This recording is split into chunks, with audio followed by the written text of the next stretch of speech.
I think it's really important to stretch the things you need to stretch and don't stretch the things you don't need to stretch. And that is really the answer to the question, is stretching good? You know, I always cringe a little bit. I mean, my children are now 23. Actually, my son's going to be 23 tomorrow. My daughter's 28. But I remember gym class where they'd have, 12 or 15 kids all in a room, and the gym teacher would have all of those kids doing the same stretches. And it made me cringe a little bit because there were a few that absolutely needed that stretch, and there were a few that stretch was the worst thing for them. So we've got to find out what our individual stories are, what we need. Does that make sense? All right, let's talk about run training for a little bit. And as I mentioned, how are we doing time-wise? It's almost a quarter. Almost quarter, all right. There's so many things that we could talk about from a run training perspective. How do we progress the fitness elements? What are most important? How do we deal with run training intensity or heart rate zones, pace zones? What are the best workouts that I can do? Blah, blah, blah. There's a million things to talk about. I want to make sure to get to your most important questions. Keep in mind, all you guys will have a copy of this PowerPoint as well to review later. And of course, Chris is recording this, so if this is going in one ear and out the other, you have an opportunity to later review it. In a nutshell, I threw this little running performance pyramid together to give you a sense of how things should progress in your running. As you know, movement quality and your foundation is the bottom and really the what supports everything else in your training. That's stability and appropriate mobility and optimal health as well too, which is, it's cliche, but it's very, very important nonetheless. Next becomes durability and consistency and skill, a balanced body, a strength training, and a long-term perspective. I'm a huge advocate of strength training. In fact, my claim to fame, if you want to call it that, as a runner, is that when I was training very seriously as a marathoner in the late 80s and early 90s, my only goal was to run the Boston Marathon as fast as I could. And initially, I started running just because I wanted to qualify for the Boston Marathon. Now, some of you in the room that are in my age group know that back in 1990, I think men's open qualifying time was 2:50. So there were only about 2,000 runners in the race. It was a much smaller event than it is now. But I had a group of guys that I was training with, and many of them were running 70 and 80 and 90 miles a week. And I ran my 2:39 in 1990. Actually, I ran under 2:40 under 2:45 a bunch of times, but on only about 35 to 45 miles a week of running. So a big part of my training was strength training. And I simply found that the stronger I got, the faster I could run and the better that I felt, the more resistant I was to the forces that were acting upon me. Big, big fan of that. And then, of course, above that becomes a quality training program that's scientifically based and conceived and individualized, where patience and persistence are key, and then ultimately peak performance. So a couple of things about run training, and then we'll get into the dynamic warm-up. These are very general concepts. I want to make sure to answer your questions too.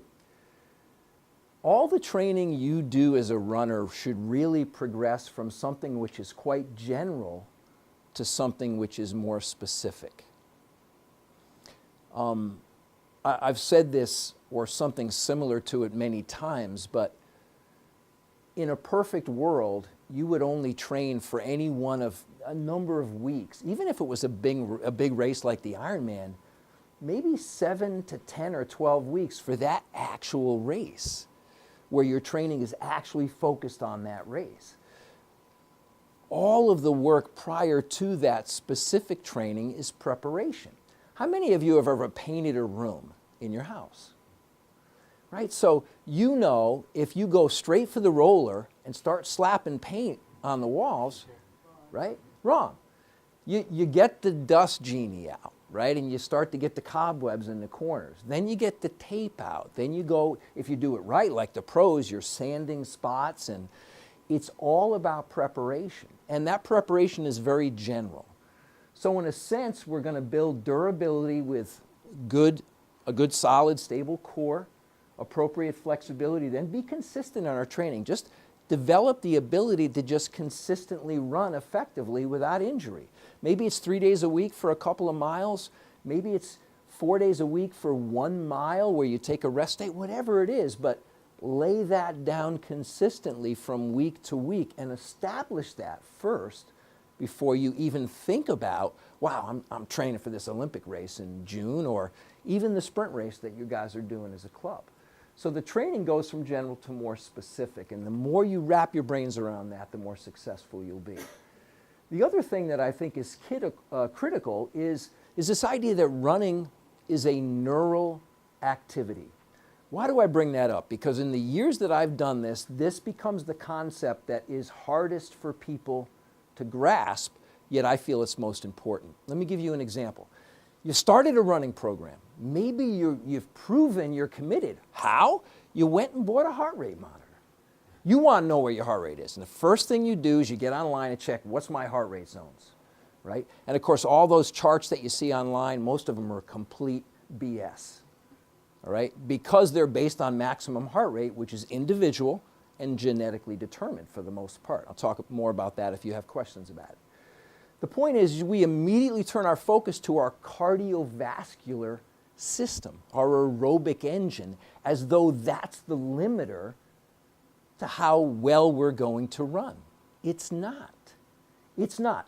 When you do your race, the first race you do or as you progress, nobody's going to be asking what your heart rate is, and you're not going to be out of breath at the end. What's going to be happening is the wheels are going to be coming off. You're going to be tired. It's the frame, right? It's the frame. So it's important to understand that when we think of just our heart rate or our cardiovascular system, that we're going to inevitably lead ourselves to a place where we'll plateau. Why? We run the same courses at the same speeds all the time, checking our heart rate, hoping to go a little bit faster, instead of doing some things that would be a lot more fun and a lot better for our bodies, like sprinting from here to the stop sign, right? Or throwing in fartlek type accelerations, or mixing things up in terms of hills, ups and downs.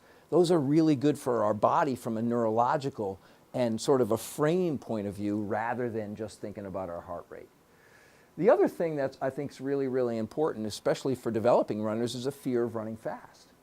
Right? So as you can probably tell, I'm a big proponent of those short little segments of fast running. Don't be afraid to run fast. If something hurts when you run fast, let's find out why.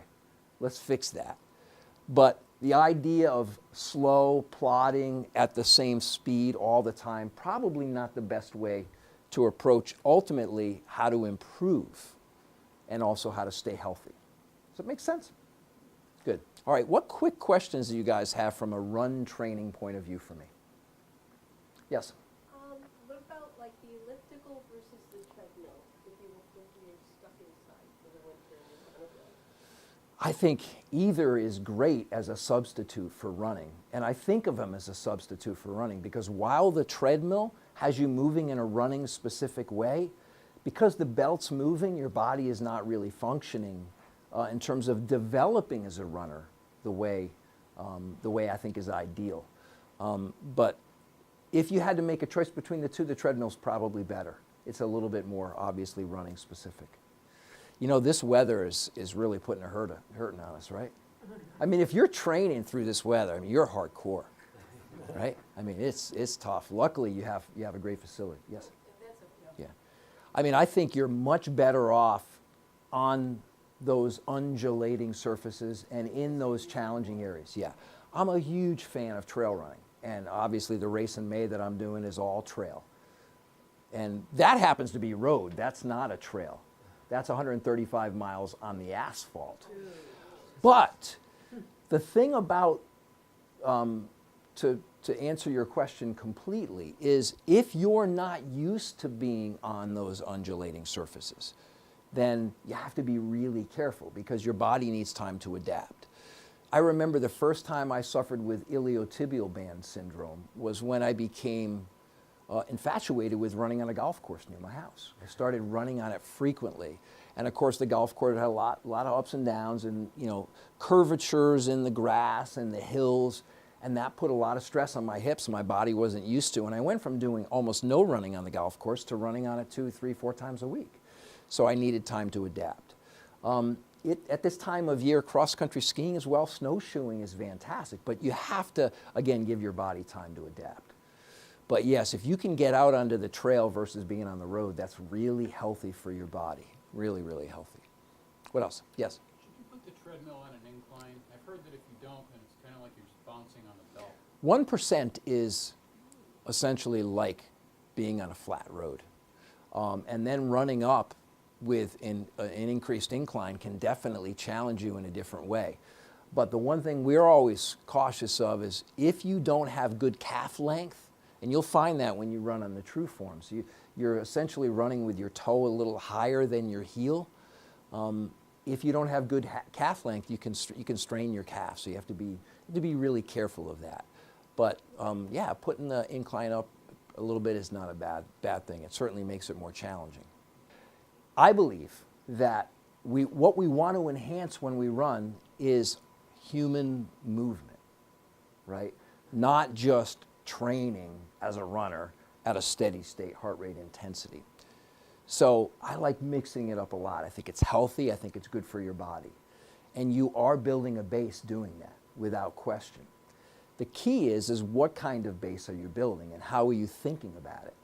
The idea that we're going to run many, many, many miles at a slow intensity and that's building a base is like thinking that a Model T is better than the latest Mercedes that just come out. It's old school thinking. But I want to say one more thing about this topic, which is critical. I don't want you guys to leave here saying, Coach Al said, go do interval work. That's not what I'm talking about. This is not interval work. It's play. It's play. Right? It's short little segments where you just accelerate, maybe 10 yards, right?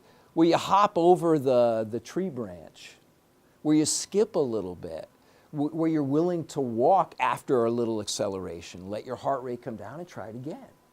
That to me is fun, it's playful, it builds strength, it enhances movement quality because now I'm opening my hips a little bit more as opposed to just, you know, checking my heart rate, right?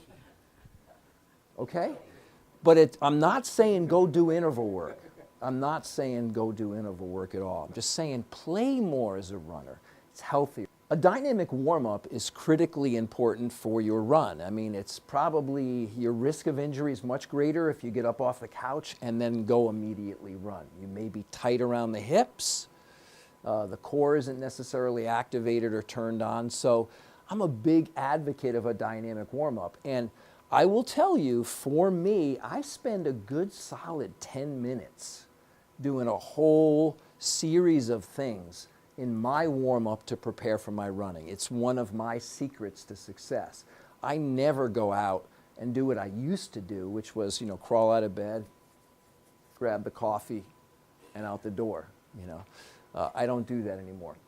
So what we'll be doing here is we'll be walking on our toes from one end of the grass to the other, about 10 to 15 yards. So you want to start off by getting up nice and high on your toes and just walk. Keep your body upright, nice and relaxed, and just walk for about 10 to 15 yards. This is a nice way to warm up and activate the muscles of your feet and lower legs. So press right up nice and high onto your toes. Now this is where you get to look silly too. Everybody turn your toes in like you're pigeon-toed. So this is a different way to activate those muscles. Let's walk down this way in that fashion. Good. Now turn your toes out. There you go. Keep pressing up nice and high. Yeah. Looking good, everybody. Looking good. Yeah. All right, everyone did a great job. That looks excellent. So now what we'll be doing next will be walking on our heels. And it'll be the opposite of our toes. So we want to be on our heels, get our toes as much up to our shins as possible, stand upright, and just walk nice and naturally on your heels for about 10 to 15 yards. And walk on your heels.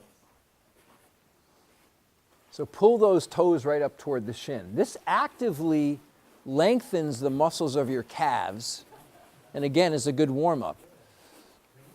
If you're having some difficulty pulling those toes up towards your shin, you may be a little bit short in the calves. So everybody quick turn and spin and look at Kim. Kim, come on out. This is Kim. Kim, say hi to everybody. Hi. So walk on your heels for us. Yeah, she's very long calves. So that's what we're looking for right there, right? If you have that kind of calf length or dorsiflexion, your risk of injury is reduced and your ability to generate speed's improved. All right, so everybody, let's go do that like Kim. One more time. Back down on your heels. The tendency is to lock the knees, is that a problem? Yeah, no, not at all. No, that's the idea. Yeah, your knees will lock if you're doing this correctly, and that's quite, that's quite okay. So what we'll be working on here is open gait, and this is an exercise that will really open up and stretch the hips. So you're going to take your knee up, and you want to make a circle with your knee while walking forward. Nice and relaxed. Keep your body upright. Bring your knee up and around in a nice circular motion, putting your feet in front of you. You don't want to step to the side. Try to keep your movement going forward. It's up and around. Balance. So you don't want to fall to the side. You can't even fall to the side when you want to, Yeah. right? Yeah. So just open it up nice and wide. And you sort of create a circle with your knee. If you sort of think of the circle with your knee, good. And you just keep Good. stepping forward. Good, so keep stepping forward. So at first, you might have a smaller range of motion, and as you're progressing it, maybe that range of motion gets a little larger.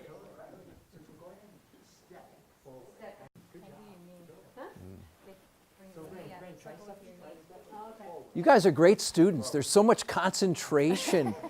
There you go. Excellent. High achievers you guys are. We're watching your fingers. Solid fingers. So, at first, this exercise might be a relatively small range of motion, right? Maybe it's not that large. But as you start to warm up, that circle becomes larger, right? Get those hips moving nice and freely and really opening them up. As James mentioned, it's a good idea to really do these movements very mindfully and thinking about balance and control. So if you feel yourself like struggling to maintain balance and you're falling around a little bit, stop and just try to do a simple element of that motion. Yeah, excellent.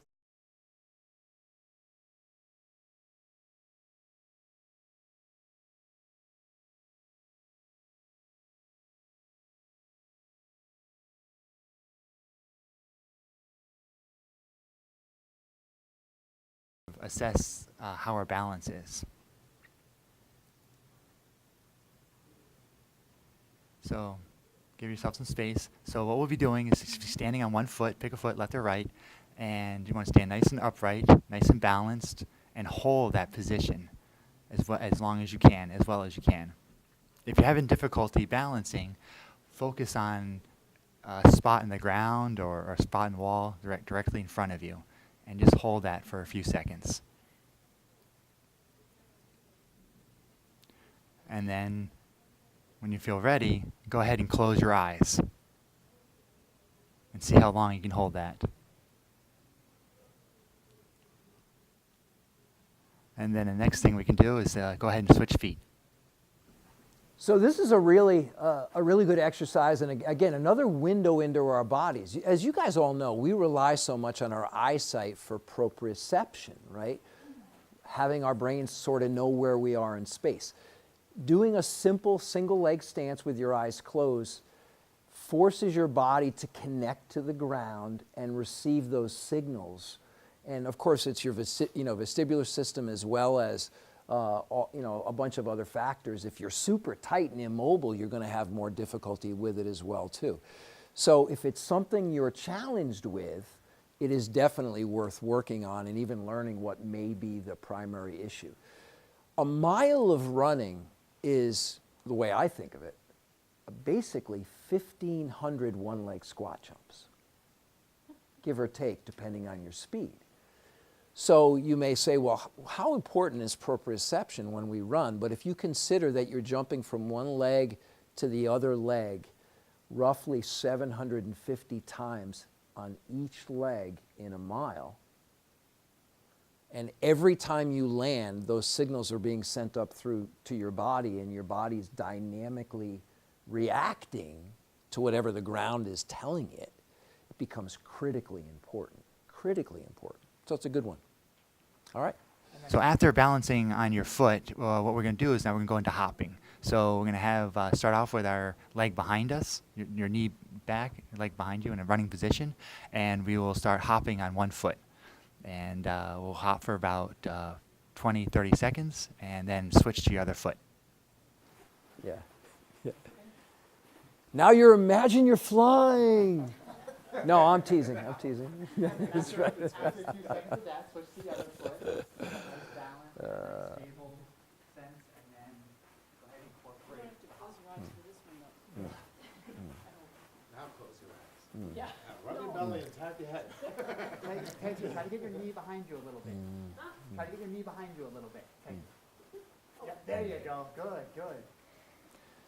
You know, hopping is, when we can talk about plyometric exercises and what are good, what's good for running and how can I become more, plyometrically strong and resistant to all those forces that are acting on us. And hopping's the simplest and really the best.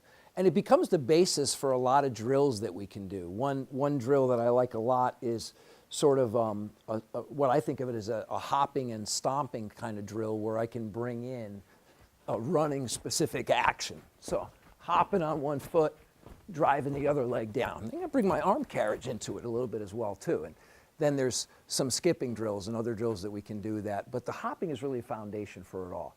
And as I'm sure you've already discovered, it's pretty tiring. So 20 to 30 seconds of hopping on one leg. From here, James, I think we'd go into the plank progressions, right? Yes. Yeah. So there's an example of some things that you can do to dynamically prepare yourself to run. And if you've spent some time in a chair prior to doing this, you might want to do a little hip flexor stretching as well too, similar to what we did earlier. So there's a little hip mobility work, a little core activation, waking up the muscles in your feet and legs, giving them a chance to see how they're working, turn your brain on a little bit with a little proprioception work, hitting a lot of different things. Always start your run very, very easily and slowly. The first mile should be your slowest mile, always and forever. Takes time to warm up. Even when I was running a marathon at a 6-minute per mile pace, my first mile was always usually 8:30 to 9-minute pace. That's my fast one. So there's a pretty dramatic difference there in terms of speed, right? And that's the point. I really, really think it's important to even look at that first mile with a little walking and running and combine it. 30 seconds of walking, 30 seconds of running, a minute of, running, 30 seconds of walking, 2 minutes of running, and progress it in that way. First mile should be the slowest. If a mile is all you're doing, then the first quarter mile should really be your slowest and easiest. Okay? All right. They'll go for an hour run today. I should really think of it in terms of an hour and a half. Like 30 minutes of... Well, it depends on what you individually need, right, in terms of the warm-up. As I mentioned to you, I take a lot of time to do it. Why? Because if I don't, my risk of injury goes up. And I want to play. I want to keep playing. You do a cool-down routine also? Yes, I do. But I think the cool-down comparatively is much less important than the warm-up. Comparatively less important. Yeah, and if we need to stretch, if stretching is something that's important for us, then after the run is the time to do it, not beforehand. That's really, really important as well. So my cool-down really extends throughout the course of the day, because I'm always touching on some stretching and mobility stuff. And not everybody has the freedom to do that. I have a pretty cool office here, so anytime I want to step out of my office, I just check with the boss and I say, hey, can I go stretch? And he's like, all right. All right. You've been a great group. This has been a lot of fun for me. So thank you so much for coming. We'll make sure that, Chris will make sure that this becomes available to you. We'll get the slides as well to you. And if you have any additional questions, you know where to find us. And of course, you can pop them up on the Facebook page as well if I don't see them. And if I can answer them, I'll get up there and get it done. And we'll see, I guess, a week from now. Thanks, Alan. Yeah. All right, awesome. Thank you, James, and Susan as well.